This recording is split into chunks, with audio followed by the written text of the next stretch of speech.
नमस्कार बंधुगण welcome back to my YouTube channel B and T education. आसंतु आज नजर पकाइबा रिजोल्यूशन ऑफ स्वच्छता पक्ष आपणकर पार्ट 2 रो रिजोल्यूशन जहाँकि विद्यालय स्तरीय स्वच्छता पक्ष रो resolution from date 4 September to 6 September अर्थात बुधवार ठारू शुक्रवार पर्यंत विद्यालय अनुष्ठित होइथिबा कार्यक्रम रो रिजोल्यूशन पूर्वर आपण मानकु मु सूचना देछि आमे गोटे ही रिजोल्यूशन लेखिबा गोटे रिजोल्यूशन रे आपणकर जो स्वच्छता पक्ष 2024 रो समस्त कार्यसूची गुडी को स्थानित रहइबो। ताले पार्ट 2 रो रिजोल्यूशन आरंभ करिबा पूर्वर मु आपनको पार्ट 1 रिजोल्यूशन रे 2 तारिख आ 3 तारिख रो रिजोल्यूशन प्रदान करथिली। एबे आसंतु देखिबा 4 तारिख थारु आपणकर 6 तारिख पर्यंत रिजोल्यूशन। चल देखंतु 4 तारिख एवं 5 तारिख रो कार्यक्रम जहाँकि टाइटल रही गोष्ठी सचेतनता दिवस और गुरु दिवस पालन तारीख 4/9/2024 बुधवार और 5/9/2024 गुरुवार।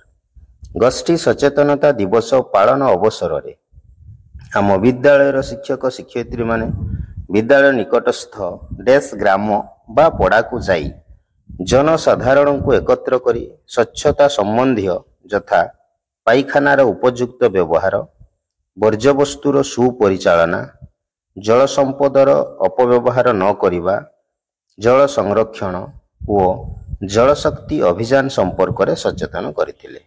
इत्यवसर रे उक्त सचेतनता शिविररु शिक्षक शिक्षयित्री और छात्र छात्री माने स्थानीय जनप्रतिनिधि वार्ड मेंबर सरपंच किंबा समिति सभ्यों सहायता रे स्वच्छता अभियान लक्ष्य को जनसाधारण निकट में पहुंचाइबा निमंते ग्राम परिक्रमा करा जाइथिला।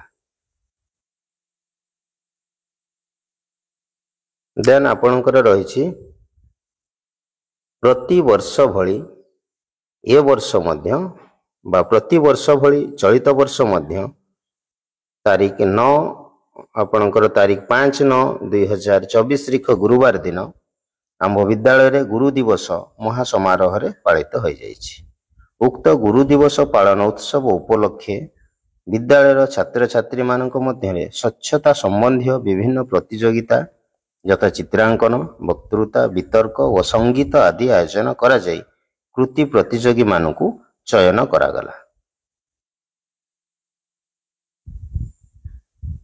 देन परवर्ती कार्यक्रम विद्यालय सबुज सुंदर अभियान तारीख 6/9/2024 शुक्रवार।